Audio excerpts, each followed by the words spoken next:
종료주의를 맞이하여서 질그릇에 보배를 담는 지혜라는 제목으로 우리 사랑하는 성도님들과 함께 말씀을 나누고자 합니다.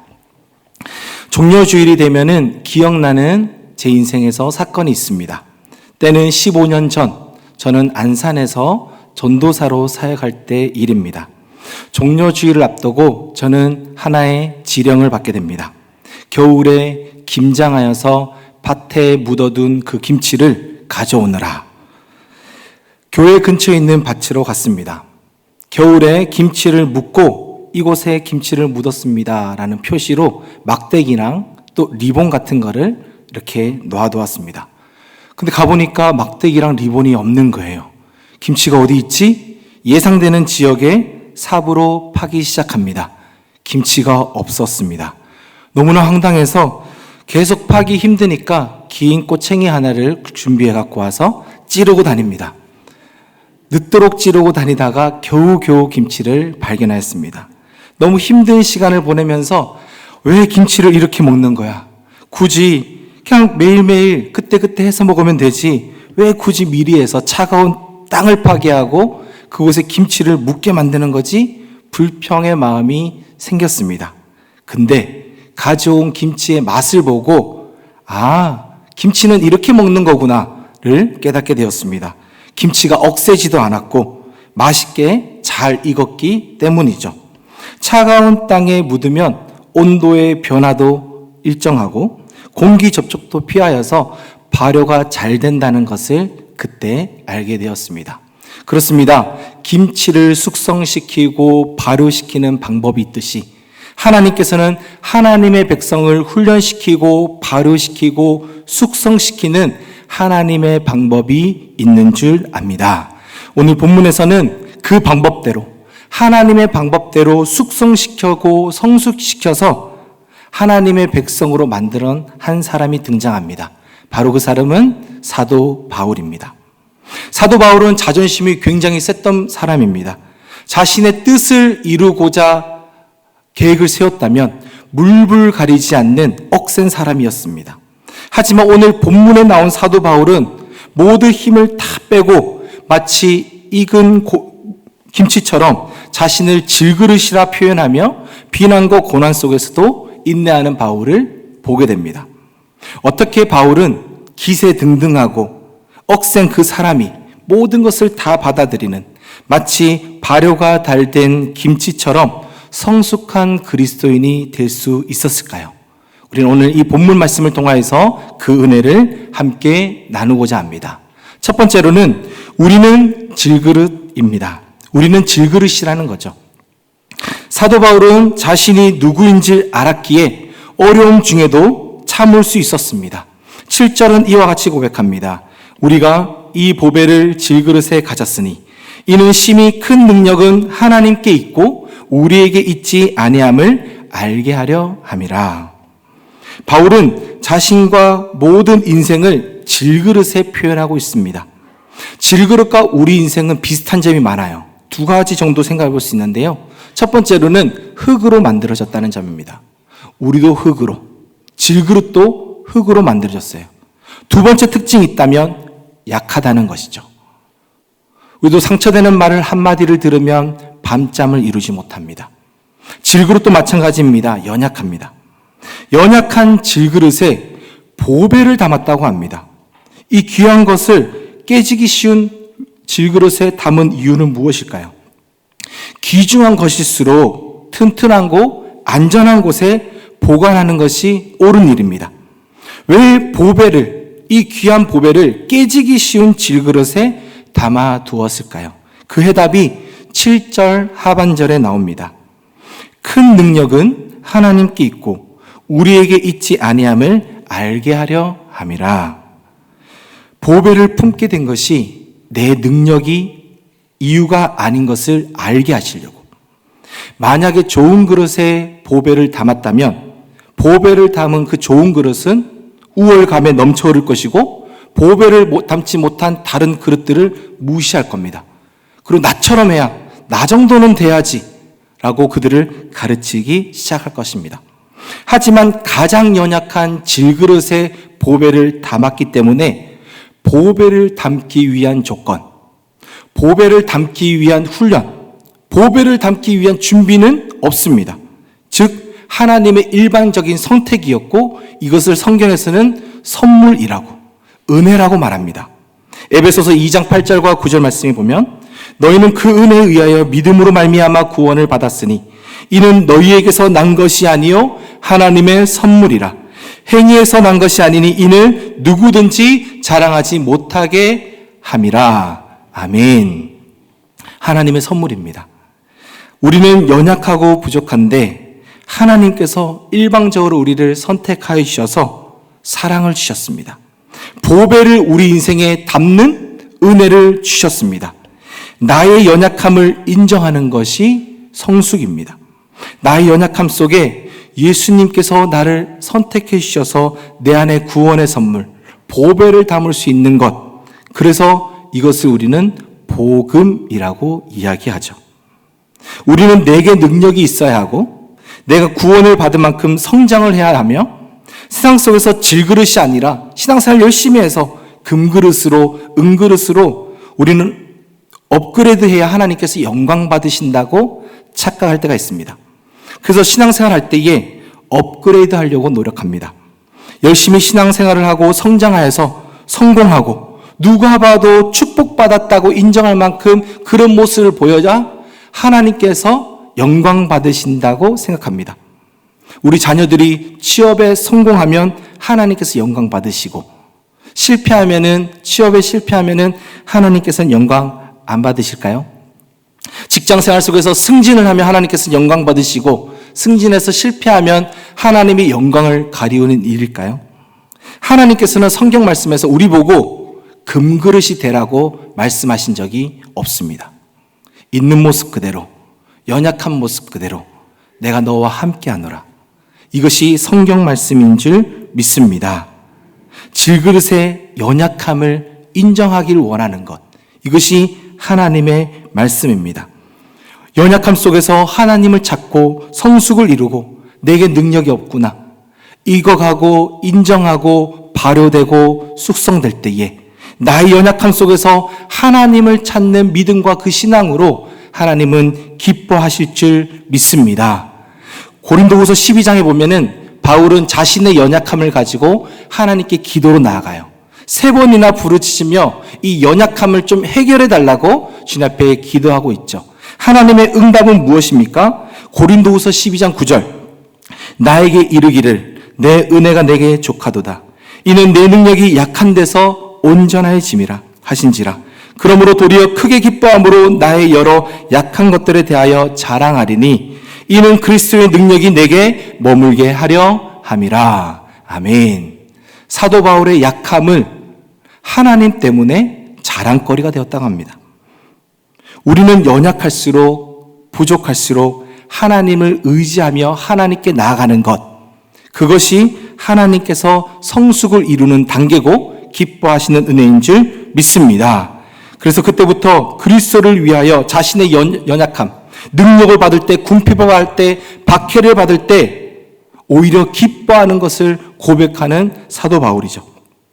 사도 바울이 하나님의 위대한 종으로 쓰임받을 수 있었던 것은 약함이 있었기 때문입니다. 그 약함으로 끊임없이 하나님께 나아가는 길이 열렸기 때문입니다.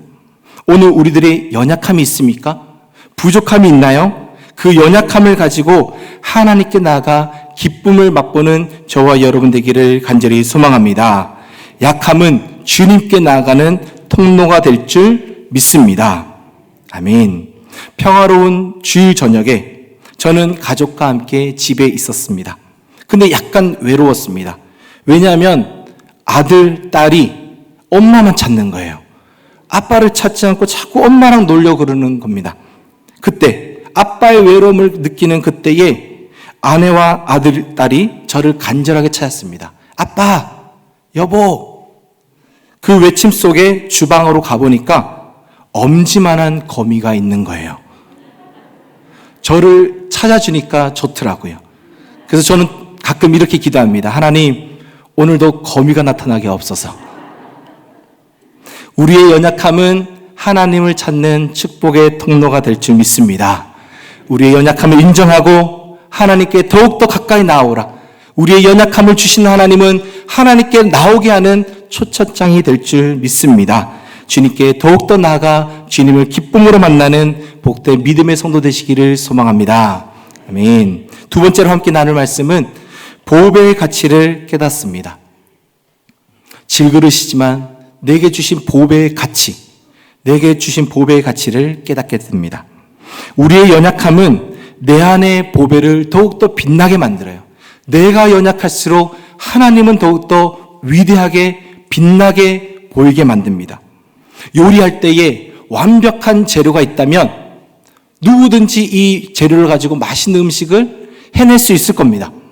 근데 조금 부족한 재료가 있어야지, 조금 재료가 이상해야지 그곳에서도 맛있는 요리를 해내는 것이 요리사의 실력이죠.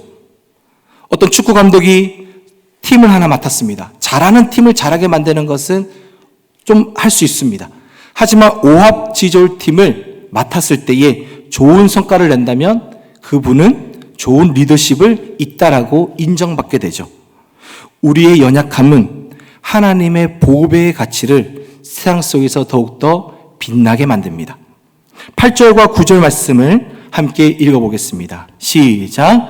우리가 사방으로 우겨쌈을 당하여도 쌓이지 아니하며 답답한 일을 당하여도 낙심하지 아니하며 박해를 받아도 버림바 되지 아니하며 거꾸로 트림을 당하여도 망하지 아니하고. 아멘. 성경에는 우겨쌈, 옛날 성경에는 우겨쌈이라는 표현도 하고 있습니다. 하지만 이제 이 표현을 새롭게 바꾸어서 우겨쌈으로 이렇게 표현하고 있죠. 연약함으로 인해 우겨쌈을 당한다고 합니다. 능력이 있고 권력이 있으면 절대로 우겨쌈을 당하지 않겠죠. 우리가 연약하기 때문에 우리는 우겨쌈을 당하는 것처럼 보입니다. 근데 8절의 말씀에 보니까 우겨쌈을 당하여도 당하지 않는다고 말합니다. 어찌된 일일까요? 세상은 연약한 자를 우겨싸서 고립되게 만듭니다. 도간에 든 쥐로 만들고 우리는 실망하게끔 만들죠. 하지만 우겨쌈을 당하지 않게 하는 이유가 있습니다. 열왕기하 6장에 보면은 아람 군대, 큰 대군이 엘리사의 집을 포위합니다. 우겨쌈을 당한 거죠. 하지만 엘리사의 고백 속에서는 우겨쌈을 당했다라는 고백이 없습니다. 오히려 여유롭습니다. 그 본 말씀을 열왕기하 6장 16절과 17절을 읽어보도록 하겠습니다. 대답하되 두려워하지 말라. 우리와 함께한 자가 그들과 함께한 자보다 많으니라 하고 기도하여 이르되 여호와여 원하건대 그의 눈을 열어서 보게 하옵소서 하니 여호와께서 그 청년의 눈을 여심해 그가 보니 불말과 불병거가 산에 가득하여 엘리사를 둘렀더라. 아멘. 아람 군대가 아람 군대보다 더 큰 하나님의 군대가 그들을 에워쌌습니다. 이거는 아람 군대에게 에워쌈을 당한 겁니까? 당하지 않은 겁니까? 당하지 않은 거예요.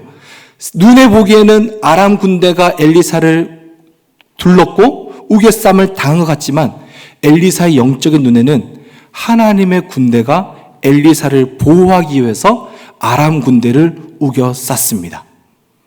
이것이 바로 은혜입니다. 우리는 보배를 품어야 됩니다. 내 안에 있는 보배가 얼마나 크신 능력이 있는지, 아람 군대보다 크신 하나님의 군대를 보는 것, 세상보다 크신 보배로운 예수님을 깨닫는 것, 이것이 우겨쌈을 당하는 이 세상 속에서 우리는 자유를 얻어서 우겨쌈을 당하지 아니하고 승리하는 은혜가 우리에게 주어지게 될 줄 믿습니다. 9절에서는 거꾸로 트림을 당한다고 합니다. 놀이동산에 가면은 팔팔열차나 청룡열차를 타게 되면은 거꾸로 트림을 당해요. 높은 곳에서 빠르게 내려오고요. 빙글빙글 잡아 돌립니다. 죽을 것 같아요.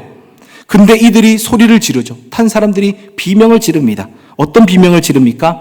사람 살려, 이런 비명입니까? 아니에요. 너무 기쁘고 신나는 나머지 막 이 스릴을 즐기는 비명을 지르고 있지 않습니까? 더 신기한 것은 이들이 이 놀이기구를 자신의 돈을 내서 탄다는 겁니다. 죽을 것 같다는 이 놀이기구를 자신이 돈을 지불하면서 타요. 죽을 것 같은 이 무서움, 거꾸로 트림을 당하는 이 순간에도 그들은 즐거움이 있습니다. 왜 그렇습니까? 이 청룡열차가 나를 죽이지 못할 것이라는 것을 알기 때문이죠. 청룡열차가 무섭게 하면서 거꾸로 트림을 당하지만 나를 지키고 있는, 나를 붙잡고 있는 이 안전장치가 나를 죽지 않게 만들 것이라는 그 믿음이 있기 때문에 즐거운 비명을 지를 수 있습니다. 우리도 내가 품고 있는 보배의 가치를 깨달아야 합니다. 이 가치를 모르게 되면 눈에 보이는 세상의 우겨쌈을 당하고 세상이 나를 거꾸로 트림을 당할 때에 우리는 좌절하고 실망하고 인생을 포기하기까지도 합니다. 보배의 가치를 깨닫게 되는 은혜가 있을 때 우리는 담대하죠. 우겨쌈을 당하고 세상이 우리를 거꾸로 트림을 당해도 나는 죽지 않아. 하나님이 나와 함께 하셔. 나는 담대할 수 있어. 이 믿음으로 전진하는 은혜가 우리에게 있게 될 줄 믿습니다. 바울의 위대함은 이 가치를 깨달았기 때문이죠. 바울의 능력은 예수의 가치가 얼마나 높고 위대한지를 알기 때문입니다. 성춘향정에 보면은 이도령이 나옵니다. 이도령은 한양으로 나가서 과거 시험을 보기 위해 고향을 떠납니다. 몇 년 후 고향으로 돌아왔어요. 금이 환양할 줄 알았던 그의 모습은 오간데 없이 아무런 힘도 없는 모습으로 나타났습니다. 오히려 거지의 행세를 하고 나타나게 됩니다. 동네 아이들도 이 이도령을 무시하고 비판하고 놀립니다. 근데 이상하게도 이도령의 눈에는 눈빛이 살아있어요. 밥을 얻어먹어도 왠지 모른 담대함이 느껴집니다. 왜 그렇습니까? 처량한 옷차림이지만 형색은 거지와 같지만 그 몸 안에는, 그 옷 안에는 마패가 숨겨져 있기 때문이죠. 겉모습은 초라하지만 암행어사라는 임명을 받은 자신의 정체성을 밝혀줄 이 마패가 그 속에 있었기 때문에 그는 당당합니다. 혹시 내 안에 계신 예수 그리스도의 가치를 알고 계십니까? 우리의 겉모습이 우리의 정체성을 나타내는 것이 아닙니다. 내 안에 품은 보배가 우리의 정체성을 말해주고 있음을 믿습니다. 아멘.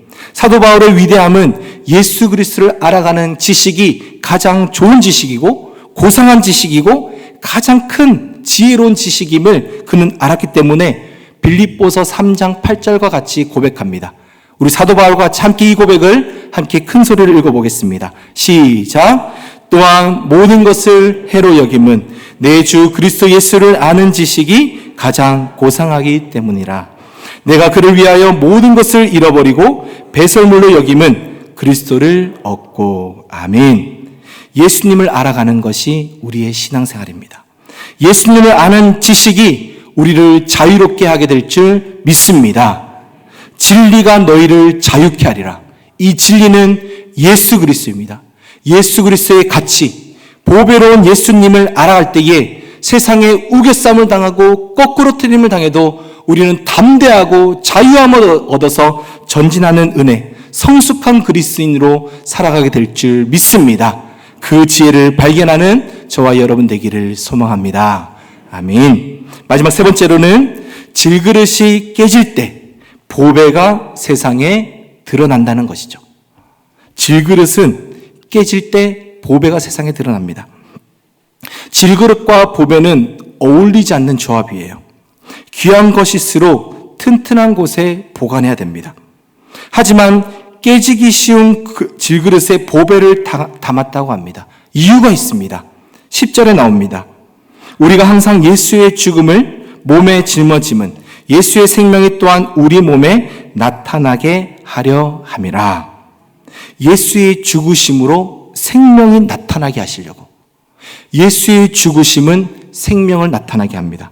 즉 예수의 몸이 깨어질 때에, 그 질그릇이 깨어질 때에 보배의 생명을 드러나게 하시는 것, 그것이 바로 질그릇에 보배를 담은 이유입니다. 예수님께서는 이 땅에 질그릇으로 오셨어요. 예수님께서 질그릇이 되어서 이 땅에 오신 이유는 무엇입니까? 질그릇으로 오셨기에 모든 사람들을 찾아올 수 있었습니다. 모든 사람들에게 길이 열렸어요. 질그릇으로 오셨기에 깨질 수 있었습니다.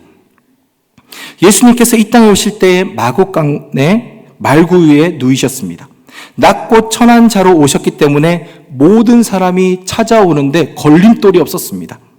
동방박사든 목자든 예수님을 찾는 데에 경비병이 없습니다. 누구든지 찾아올 수 있는 것, 질그릇으로 태어났기 때문입니다. 그 보배가 질그릇을 담은 이유는 모든 사람들을 위한 복음이기 때문이죠. 그 보배는 어떻게 하여서 하나님의 영광을 드러냈습니까? 십자가의 죽으심으로, 깨어짐으로 보배는 드러납니다. 구원의 길은 열렸고 모든 영광을 나타내 보이셨습니다. 그의 죽으심, 그의 깨트림이 성소를 위에서 아래로 찢으셨고 빛을 내어 보이셨고 막힌 담을 허물어 주셨습니다. 마태복음 27장 51절과 52절입니다. 이에 성소가 휘장이 위에서부터 아래까지 찢어져 둘이 되고 땅이 진동하며 바위가 터지고 무덤이 열리며 자던 성도의 몸이 많이 일어나되, 하나님께서는 예수님을 질그릇으로 이 땅에 보내셨습니다. 깨트리기 위해서, 죽으시려고. 만약 예수님이 금그릇으로 오셨다면 깨지지도 않을 뿐더러 누가 감히 그 그릇을 깨트릴 수가 있겠습니까? 왕으로 오셨는데 감히 나서지도 못하고 그런 사람은 아무도 없을 것입니다. 누구나 무시할 수 있었던 질그릇으로 예수님은 오셨기에 그를 죽이려는 마음을 가질 수 있었던 거죠. 11절 말씀에 보면은 우리가 살아있는 자가 항상 예수를 위하여 죽음에 넘겨짐은 예수의 생명이 또한 우리 죽을 육체에 나타나게 하려 함이라. 우리 또한 예수님과 같이 질그릇같이 깨어지는 존재가 될 때에 생명의 죽은 육체에서 다시 생명을 얻어 나타나게 된다는 11절 같은 말씀입니다. 하나님께서는 믿음의 그리스도인들을 왜 연약하게 만드셨을까요? 우리를 왜 질그릇으로 만드셨을까요? 예수님과 같이 깨트리게 하시려고. 예수님 같이 깨트리게 만들어서 구원의 영광, 보배를 세상 가운데 드러내게 하시려고 우리를 연약하게 질그릇으로 만드셨다고 합니다. 사도 바울은 이것을 알았기에 다음과 같이 고백합니다. 우리 12절을 함께 읽어보겠습니다. 시작. 그런즉 사망은 우리 안에서 역사하고 생명은 너희 안에서 역사하느니라. 아멘. 사망은 깨트림입니다. 믿음의 그리스도인들이 깨트려질 때에 너희 안에 세상 사람들에게 생명은 비로소 역사하게 될 줄 믿습니다. 예수님의 구원의 방법대로 우리는 깨트려질 때에 세상 가운데 보배를 드러내는, 영광을 돌리는 존재가 될 줄 믿습니다. 우리는 질그릇이 되어서 깨트려질 때에 세상에서 생명이 임하게 됩니다. 이것이 보배를 담은 질그릇의 역할입니다. 오늘 우리가 깨트려야 될 것은 무엇이 있을까요? 나의 자존심, 나의 권위, 그리고 내가 당연히 누려야 했던 권리들, 이 모든 것을 깨트릴 때에 보배의 가치는 세상 가운데 드러나게 될 줄 믿습니다. 아멘. 우리 교회 6, 7년 전의 일입니다. 아내 때문에 교회를 반강제적으로 다니는 남편이 있었습니다. 그는 늘 본당 2층 저 한구석에 앉아서 예배를 드렸다가 설교가 끝나고 헌금 특송이 있는 그 시간이 되면은 살짝 나가서 1층에 있는 화장실을 다녀왔다곤 합니다. 그날도 3층에서 1층 계단으로 내려가다가 1층 로비 입구에서 새가족부의 어느 장로님의 모습을 보게 됩니다. 그 장로님이 갑자기 밖으로 나가서 한 노숙자 한 분, 남루한 차림에 하는 한 노숙자 한 분을 교회 안으로 들어오라고 손짓을 하는 거예요. 그리고 그분을 모시고 지하 식당으로 가서 안내하는 모습을 보게 됩니다. 사랑이 넘쳤고 겸손한 모습이 보였습니다. 그 장로님의 낮아지심, 직분을 내려놓고 권위를 깨트리는 그 모습을 보고 이 남편은 감동을 받게 되고 생각에 잠기게 됩니다. 사랑을 실천하는 장로님 모습을 보면서 뭔가 다름을 느낍니다. 저분이 다니고 있는 이 교회는 뭔가 다르지 않을까? 그때부터 예수님을 만나고 싶었고 그때부터 말씀이 들리기 시작했다고 합니다. 그래서 오늘 믿음이 성장하였고 이와 같은 간증을 저는 듣게 되었습니다. 그렇습니다. 우리가 예수님을 믿고 교회를 다니는 이유는 강해지고 능력 있는 삶을 살기 위함이 아닙니다. 내가 아무것도 아닙니다. 주여 나는 연약합니다. 내 존재를 깨닫고 나를 깨트려서 예수님과 같이 하나님께 내어드리고 섬김의 자리로 나아가기를 각오하고 결단하고 예수의 보배의 가치를 깨닫기 위해서 우리는 오늘 또한 예배를 드리고 말씀을 읽고 내가 품고 있는 예수의 가치가 얼마나 위대한지를 깨닫기 위해서 우리는 성경 공부를 하고 제자 훈련을 하는 것이죠. 내 생각으로는 남노하고 미천한 사람이 한 분 그 사람 전도해도 교회에 큰 덕을 미칠 수 있을까? 큰 덕이 될까? 이런 생각을 합니다. 이런 생각을 내려놓아야 합니다. 작은 자 한 사람에게 나의 자존심과 모든 것을 내려놓고 겸손하게 대하고 내 질그릇을 깨트려서 행동할 때 그 모습을 보고 세상 사람들은 예수의 보배의 가치를 깨닫게 됩니다. 깨트려지는 그 모습을 통해 다른 많은 사람들에게 생명의 열매가 찾아오게 될 줄 믿습니다. 특별히 오늘은 종려주일이죠. 예수님께서 십자가의 죽으심을 맞이하기 위해 예루살렘에 입성한 날입니다. 그리고 고난주간이 시작됩니다. 종려주일에 우리는 무엇을 묵상해야 될까요? 예수님의 고난에 동참한다고 말하면서 고난에 동참한다는 그 의미는 무엇이 있을까요? 그것은 예수님과 같이 우리도 깨트려지겠습니다. 우리도 나의 삶을 깨트리겠습니다. 나의 권위와 지위를 내려놓고 마땅히 누려야 될 것을 내려놓고 깨트리기를 동참하겠다는 의미가 담겨져 있는 것이죠. 금그릇과 같은, 아니 그 이상의 예수님, 그 예수님이 질그릇으로 이 땅에 오셨습니다. 자신의 깨트림으로써 생명의 길을 열어주셨습니다. 강해지기 위해서 노력했던 그 모든 것들을 내려놓고 나의 연약함을 인정하기를 원합니다. 나의 자존심, 나의 생각들, 나를 강하게 했던 모든 것을 내려놓고 나는 질그릇입니다. 인정하는 것이 그리스도인의 성숙입니다. 보배를 품은 질그릇을 사용하는 방법은 보배의 가치를 깨닫고 나 자신을 깨트리는 것이죠.